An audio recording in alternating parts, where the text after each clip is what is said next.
¿Por qué nos quedamos en relaciones en las que no estamos siendo valorados? En las que nos lastimamos física y emocionalmente, en las que sabemos que no debemos estar, sabemos que el universo no nos quiere ahí, sabemos que no queremos estar ahí, pero aún así no podemos salir de ellos. Hola a todos, bienvenidos a mi canal nuevamente. Mi nombre es Gabriela Narea, yo soy psicólogo clínico y además soy especializada en la terapia de pareja y en la sexualidad.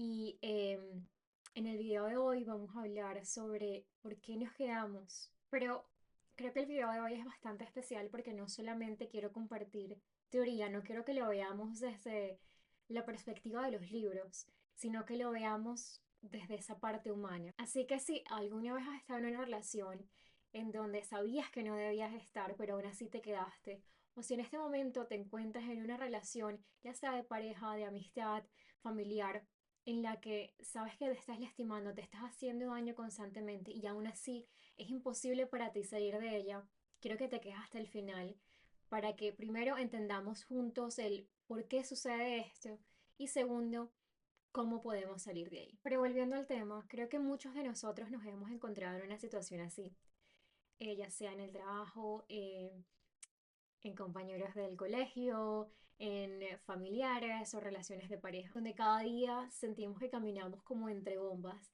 Tenemos que tener cuidado con lo que decimos, con lo que hacemos, el cómo nos vemos, porque si decimos algo incorrecto, si hacemos algo incorrecto, se inicia una guerra campal. Y la verdad es que estar dentro de una relación así es agotador.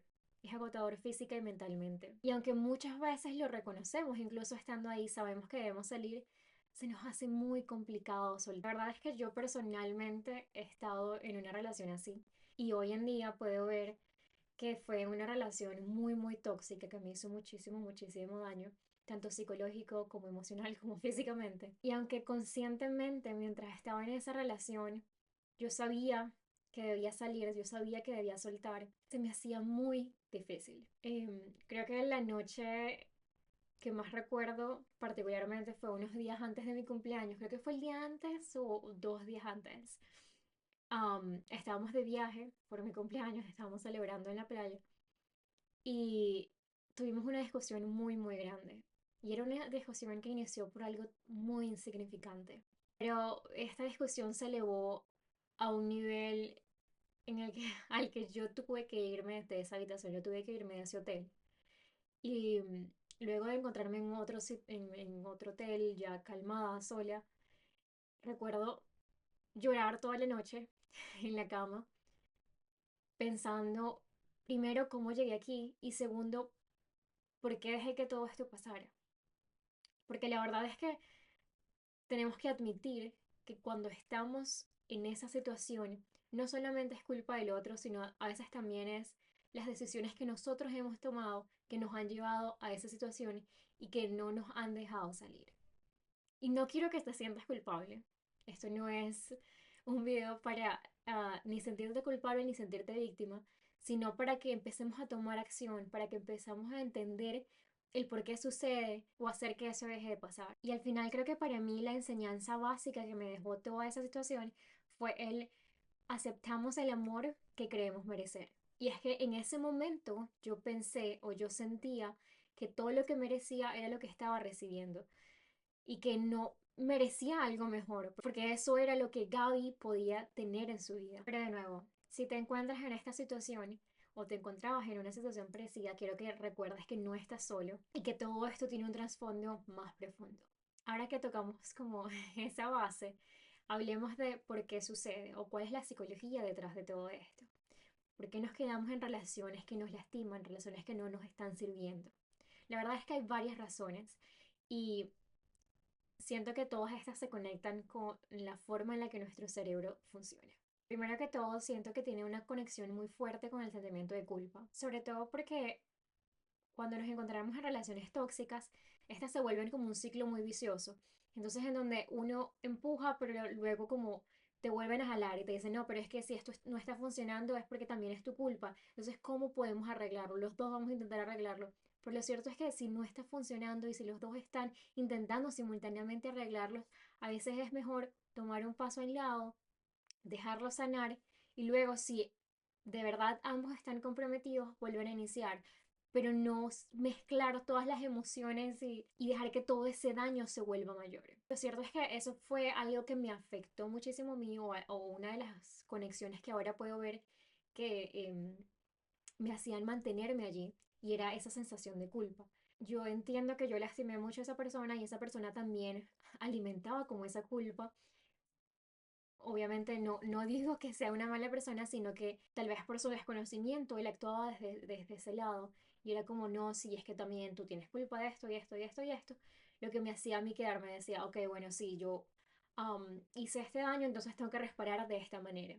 Pero la verdad es que no es así. O sea, el que tú hayas cometido errores no significa que ahora tengas que mantenerte atada a esos errores, atado o atada a esos errores. Y por otro lado, esta misma sensación de culpa está muy conectada a la baja autoestima. John Gottman, que es un psicólogo, un experto en psicología y en relaciones de pareja, él menciona que las personas que están atrapadas en dinámicas tóxicas tienen la tendencia a internalizar la idea de que no son suficientes. Y creo que queda muy claro que cuando tenemos baja autoestima, cuando tenemos toda esta inseguridad, somos más vulnerables a quedarnos fácilmente en situaciones en las que no se nos están cuidando, a dejar de cuidarnos a nosotros mismos. Otra razón muy importante son las disonancias cognitivas. La verdad es que a nuestro cerebro no le gusta perder.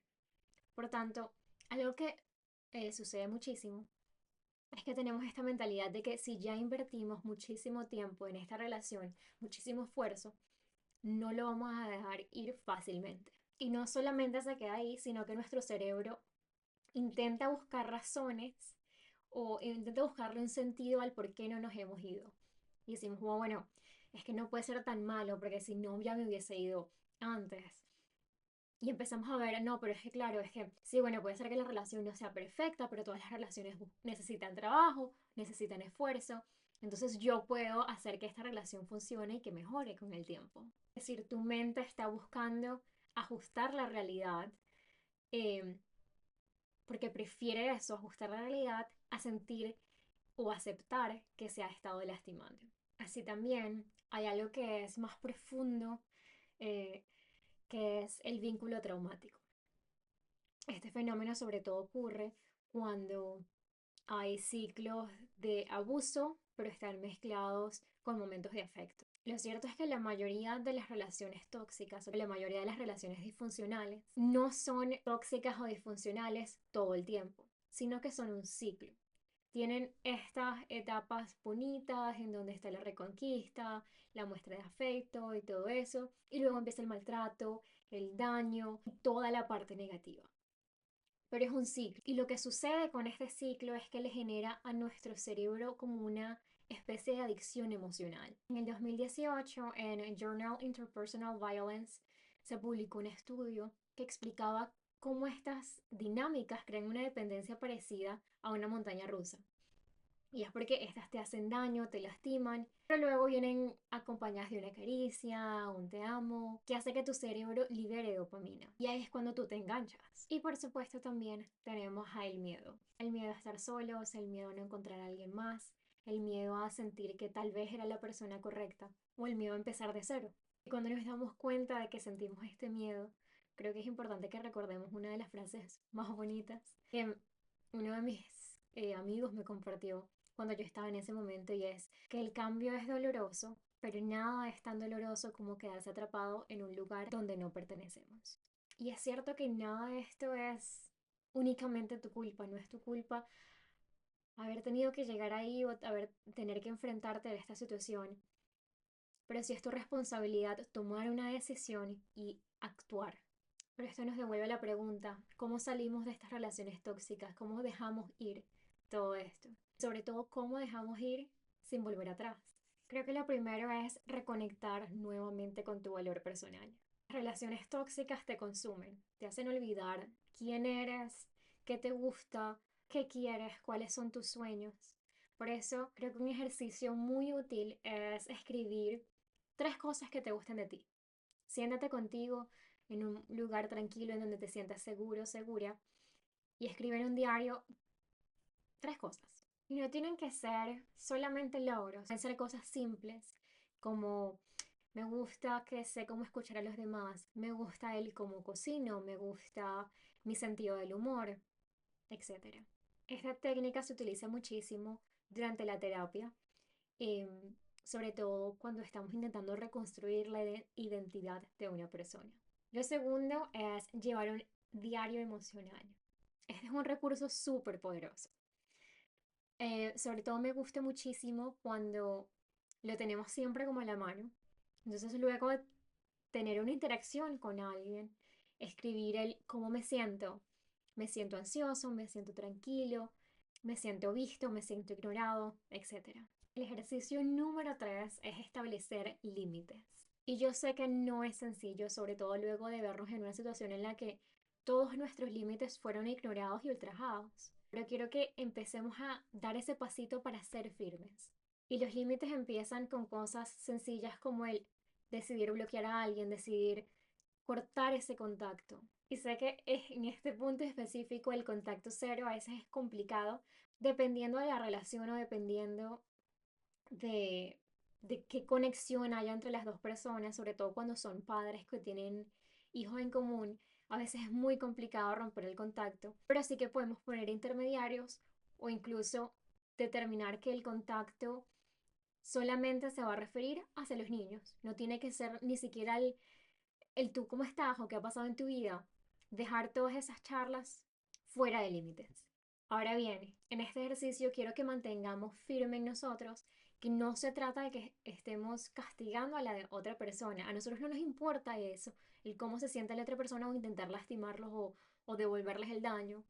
Todo esto tiene que estar centrado hacia nosotros mismos, hacia cómo nos sentimos y entender que lo estamos haciendo porque queremos mejorar y sentirnos mejor. Por último, y por supuesto no menos importante, es el buscar apoyo. No tienes por qué hacer todo esto solo, sola. Hablar con alguien, ya sea un amigo, un terapeuta o un familiar cercano, ayuda muchísimo. Vuelve a construir este grupo de apoyo, este grupo de soporte que esté ahí para ti. Retoma actividades que habías dejado tal vez por la relación o simplemente porque se te olvidaban, como el meditar, el hacer ejercicio, el salir a caminar. Recuerda que reconectar con ese placer, reconectar con ese gozo, nos ayuda a sanar y a romper los ciclos. Y recuerda que estos ejercicios no son mágicos. Este camino es de subidas y bajadas y es complicado. Yo lo viví y yo lo entiendo. Es un proceso largo, pero desde el día uno en el que decides priorizarte, vas a sentir que vuelve un pedazo de ti, que a veces ni siquiera te acordabas que estaba ahí. Y si llegaste hasta aquí, recuerda darle like y compartir este video para seguir llegando a más personas. Y además de eso, si quieres compartir tu historia en los comentarios, me encantaría leerte.